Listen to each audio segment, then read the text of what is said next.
मेरे प्यारे हिंदी के प्रतियोगी अभ्यर्थियों, हिंदी वाग्धारा चैनल में आपका स्वागत है। इस उम्मीद के साथ कि आप अपनी तैयारी में अपना भरपूर दे रहे होंगे और अपनी प्रतियोगी परीक्षाओं में हिंदी के महत्व को समझते हुए आप इस पर भी अपना फोकस कर रहे होंगे। आइए इस श्रृंखला के पहले प्रश्न की शुरुआत हम लोग करते हैं। आज का पहला प्रश्न है, आदिकाल को आदिकाल किसने कहा? ए मिश्र बंधु, बी रामचंद्र शुक्ल, सी महावीर प्रसाद द्विवेदी, डी हजारी प्रसाद द्विवेदी। तो आदिकाल को आदिकाल, आप जानते हैं आदिकाल को आदिकाल कहने वाले हजारी प्रसाद द्विवेदी जी हैं, इसलिए विकल्प डी हमारा सही हो जाएगा।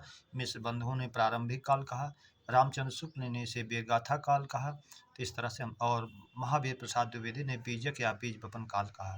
प्रश्न नंबर 2, इस्तवार दाला लिटरेतुर आंदुई ए हिंदुस्तानी ये किसकी रचना है? कारसादा तासी, जॉर्ज ग्रियर्सन, रामचंद्र शुक्ल, किसी की नहीं। तो इस्तवार दाला लिटरेतुर आंदुई ए हिंदुस्तानी ये कारसादा तासी की रचना है, जो विकल्प ए सही हो जाएगा। जॉर्ज ग्रियर्सन के the modern vernacular literature of Hindustan इनकी है, उसको भी जानते रहें। प्रश्न नंबर 3, सर्वप्रथम ज्ञानपीठ पुरस्कार किसे मिला? महादेवी वर्मा, सुमित्रा नंदन पंत, अज्ञेय जयशंकर प्रसाद। तो आप जानते हैं हिंदी साहित्य का प्रथम ज्ञानपीठ पुरस्कार सुमित्रा नंदन पंत जी को इनकी चिदम्बरा कृति पर मिला, इसलिए विकल्प भी हमारा सही हो जाएगा, सुमित्रा नंदन पंत। प्रश्न नंबर 4, भारतीय संविधान में उल्लिखित भाषाओं की संख्या है? ए 16, बी 5, सी 18, डी 24। तो हमारे भारतीय संविधान में भाषाओं की संख्या 22 मानी गई है, इसलिए विकल्प डी हमारा सही हो जाएगा, 22। प्रश्न नंबर 5, स्वर संधि के मुख्यतः भेद हैं? ए 2, बी 3, सी 4, डी 5। तो हमारी हिंदी स्वर संधि के भेद में 5 मानती है, इसलिए आप 5 जानते रहें, विकल्प डी। प्रश्न नंबर 6, विसर्ग के बाद स्वर या व्यंजन के आने पर संधि होगी? ए स्वर संधि, बी व्यंजन संधि, सी विसर्ग संधि, डी सभी। तो विसर्ग संधि में विसर्ग के बाद स्वर या व्यंजन आता है, विसर्ग संधि होती है, इसलिए विकल्प सी हमारा सही हो जाएगा, विसर्ग संधि। प्रश्न नंबर 7, बंदर पेड़ से कूदा में कारक है? ए करण, बी अपादान, सी संबंध, डी अधिकरण। यहाँ बंदर पेड़ से कूद रहा है, अलग हो रहा है, अलगाव की स्थिति में आप जानते हैं अपादाने पंचमी, तो अपादान कारक होगा, विकल्प भी हमारा सही हो जाएगा। प्रश्न नंबर 8, राम श्याम से पढ़ने में अच्छा है, तेज है में कारक है? संबंध, करण, अपादान, संप्रदान।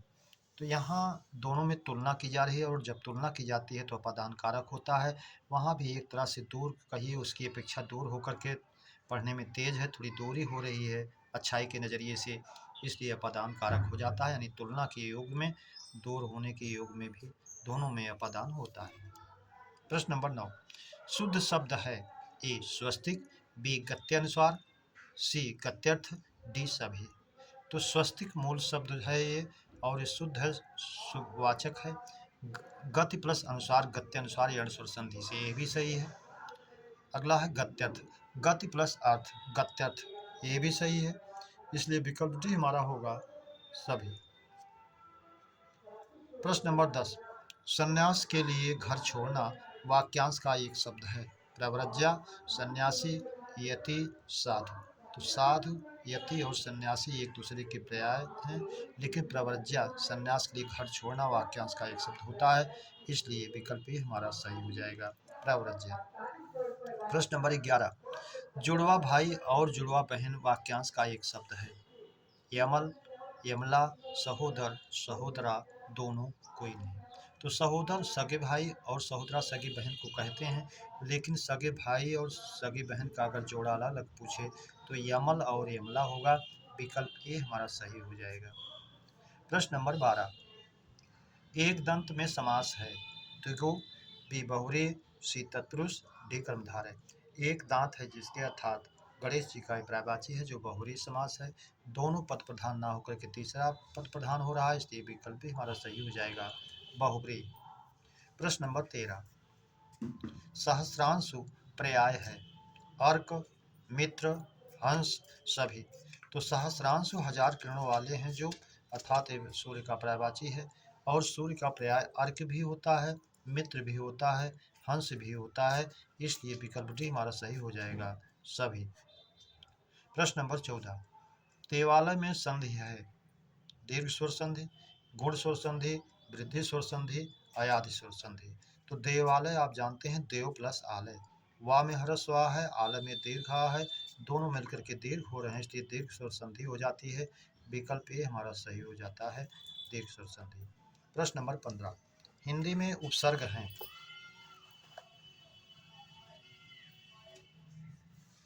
10, 11, 12, 13। अब मूल रूप से तो 10 ही आप देखेंगे तो दिखता है, अध, अन, अव, उन, दो, नि, बिन, भर, कु, सु, दासी, 10। लेकिन इसमें 3 के डबल हो जाते हैं। अन की जगह विलोम बनाने के लिए आप एक दूसरा उपसर्ग प्रयोग करते हैं जो व्यंजनों से शब्द की शुरुआत होती है। तो आ का प्रयोग करते हैं तो अन और आ 2 हो जाते हैं। ये कु का भी का हो जाता है, जैसे कुपुत्र कहते हैं, आप कपूत कहते हैं तो 2 हो गया। उसी तरह सु का भी 2 हो जाता है, सुपूत या सपूत कहते हैं। तो इस तरह से 10 हमारे मूल और 3 उनके वैकल्पिक हो जाते हैं, 1 के 2, तो 13 संख्या हमारी हो जाती है। विकल्प डी को माने।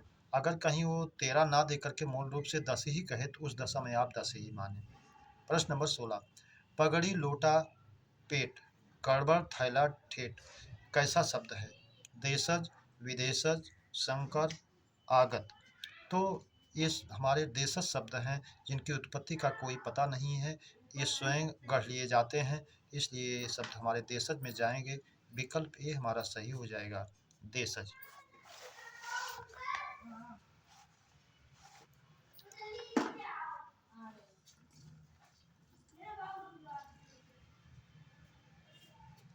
अगला प्रश्न नंबर 17, बिल विचार प्रवेशन लग्यो, नाग सुंड में ब्याल में अलंकार है, संदेह, भ्रांतिमान, उत्प्रेक्षा, रूपक।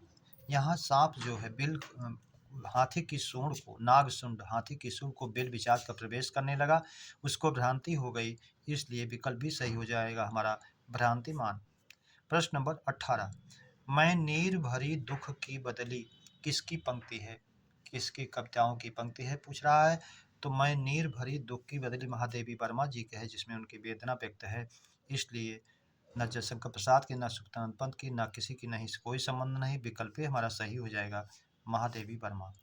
प्रश्न नंबर 19, उपमा अलंकार का भेद नहीं है, ए पूर्णोपमा, बी अंत्योपमा, सी लुप्तोपमा, डी मालोपमा।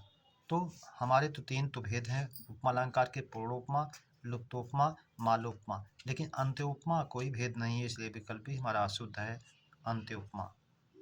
प्रश्न नंबर 20, कनक कनक ते 100 गुनी, माँ दकता अधिकाय, या खाए बौराय जग, या पाए बौराय में अलंकार और छंद है। तो अलंकार बहुत सरल है, आप शुरू से ही पढ़ते आ रहे हैं, यमक अलंकार होता है, लो लेकिन छंद पूछ रहा है। तो यमक दोहा, यमक सोठा, रूपक गीत का कोई नहीं। तो दोहा है ये, जिसकी शुरुआत दोहा की आप जानते हैं, पहले प्रथम और तृतीय चरण में 13-13, द्वितीय और चतुर्थ में 11-11 मात्राएं होती हैं। उस विकल्प उस कथन को प्रमाणित करता है, इसमें शुरुआत 13 होती है, इसलिए ये दोहा है। जैसा कि काउंट करके भी आप देख लेते हैं, लघु लघु लघु लघु लघु लघु, गुरु लघु गुरु लघु। तो ये आपकी 13 होनी चाहिए, 3 3 6 2 8 2 10 1 11 2 13। अगले में आपका 11 होगा। इस तरह से 13 से शुरू हो रहा है, तो ये दोहा है, इसलिए यमक के साथ दोहा वाला विकल्प सही हो जाएगा, विकल्प ए। प्रश्न नंबर 21, कंद जड़ पूंजी मुख्य एक नक्षत्र किसका अनेकार्थी है? ए मानस, बी मूल, सी मुद्रा, डी जड़। तो जड़ अनेकार्थी नहीं है, और कहीं कहीं जड़ माने जड़ मूल रूप में मूल के लिए कहा जाता है, और जड़ मूर्ख को भी कहा जाता है, तो कहीं कहीं ये भी अनेकार्थी बन जाता है। मुद्रा सिक्का, मोहर, अंगूठी, छापा, चिन्ह, आकृति अगर ये होता तो इसका हो जाता। मूल, कंद, जड़, पूंजी, मुख्य एक नक्षत्र, इसलिए यही है, विकल्प बी हमारा सही हो जाएगा, मानस नहीं है, इसलिए इसका होता है मनुष्य। मन से उत्पन्न, कामदेव, दूत। अगला है हमारा प्रश्न नंबर 22। खुशकिस्मत में किस भाषा का उपसर्ग है? ए हिंदी, बी संस्कृत, सी अरबी, डी फारसी, ई सी डी। तो ये खुशकिस्मत में खुश उपसर्ग जो है ये अरबी फारसी का है, इसलिए अरबी फारसी को अलग अलग दिया है, तो विकल्प ई में ही मान लें हम, सी डी अरबी फारसी। प्रश्न नंबर 23। बिछौना में प्रत्यय है ओना, औना, दोनों, ना। तो बिछौना में बिछा प्लस औना प्रत्यय होता है, आप जानते हैं, इसलिए विकल्प भी हमारा सही हो जाएगा, औना। प्रश्न नंबर 24। हिंदी में आगत व्यंजन हैं ए 2, बी 3, सी 4, डी 5। तो आगत व्यंजनों की संख्या हमारे 5 होती है, का, खा, गा, जा, फा, और नुक्ता लगा रहता है पांचों वर्णों में, इसलिए विकल्प डी हमारा सही हो जाएगा, 5। प्रश्न नंबर 25। पूर्णिमा की रात वाक्यांश का एक शब्द है। ए कुहू, बी राका, सी तमिश्रा, डी सरभरी। तो पूर्णिमा की रात को राका कहते हैं, आप जानते हैं, जानते रहिए, और परीक्षा में पूछता भी है। और जब अमावस्या की रात को कहे तो कुहू होगा, और यदि गहरे अंधकारों वाली, घोर अंधकारों वाली रात कहे तो तमिश्रा होगा, चांदनी युक्त रात कहे तो सरभरी होगा, तारों भरी रात कहे तो विभावरी होगा। इन शब्दों को जानते रहें, परीक्षाओं में बार बार रिपीट करता है और पूछता है। प्रश्न नंबर 26।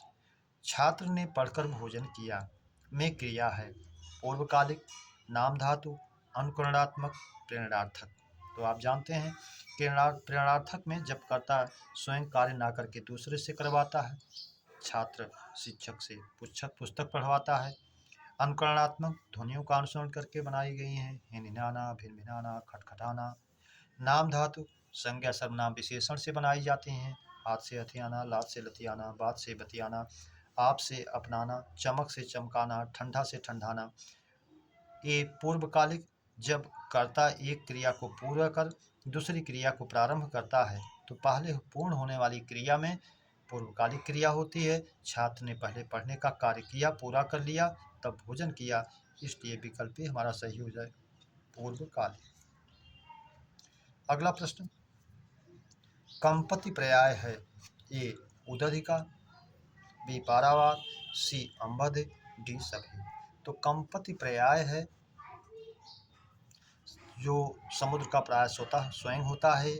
तो उदधि ये भी जल को धारण करने वाला है समुद्र का, पारावार समुद्र का होता ही है, अंबध अंब माने पानी होता है, देह धारण करने वाला अर्थात समुद्र, डी सभी, इसलिए विकल्प डी हमारा सभी सही हो जाएगा। अगला प्रश्न नंबर 28। पारावत पर्याय है ए रक्तलोचन, बी कपोत, सी कबूतर, डी सभी। तो पारावत पर्याय रक्तलोचन का है, रक्तलोचन माने कबूतर, तो ये भी सही है, बी कपोत ये कबूतर का तत्सम है, ये भी सही है, कबूतर तद्भव ये भी सही है, इसलिए विकल्प डी हमारा सही हो जाएगा, सभी। और एक चीज़ और जानते रहिए आप यहाँ, पारावर और पारावत संस्कृत भिन्नार्थक शब्दों में पूछता है, जानते रहिए, समुद्र और कबूतर। प्रश्न नंबर 19। सींचने की इच्छा वाक्यांश का एक शब्द है। शिशिक्षा, शिशिक्षा, तितिक्षा, तितीर्षा। तो तितीर्षा तैरकर पार करने की इच्छा पूछे तब तितीर्षा होगा। तितिक्षा सर्दी गर्मी वर्षा को सहन करने की क्षमता पूछे तो तितिक्षा होगा। शिशिक्षा सींचने की इच्छा कहे तो शिशिक्षा होगा, विकल्प भी हमारा सही हो जाएगा। और रचना करने की इच्छा कहे तो शिशिक्षा होगा। प्रश्न नंबर 30। अशुद्ध वाक्य, अशुद्ध वाक्य है ए उसने माँ की रक्षा करने का संकल्प किया, ये तो सही है, संकल्प हमेशा किया जाता है, ना के लिया जाता है। अगर कहता कि उसने माँ की रक्षा करने का संकल्प लिया तो वाक्य शुद्ध हो जाता। बाघ और बकरी एक घाट पर पानी पीते हैं, ये शुद्ध है, ये भी। अगला है बच्चा मिठाई लेकर दौड़ता हुआ आया, ये भी सही है। अशुद्ध तब होता जब बच्चा मिठाई लेकर भागता हुआ आया, ऐसा कहता तो अशुद्ध हो जाता। तो विकल्प डी। महादेवी वर्मा एक प्रसिद्ध लेखक हैं। महादेवी वर्मा चूंकि एक महिला हैं, इसलिए इनके लिए लेखिका शब्द का प्रयोग होना चाहिए था, तो ये शुद्ध होता, इसीलिए अशुद्ध हो गया। विकल्प डी हमारा। मेरे प्यारे बच्चों, इस श्रृंखला के प्रश्नों की चर्चा हम लोगों ने विधिवत किया। उम्मीद करता हूँ श्रृंखला के प्रश्न आपको अच्छे लगे हों, तो इसे अपने मित्रों को सब्सक्राइब, लाइक और शेयर जरूर करें। इसी उम्मीद और अपेक्षा के साथ अगली श्रृंखला के मिलने तक आप सभी को हृदय से धन्यवाद। जय हिंद।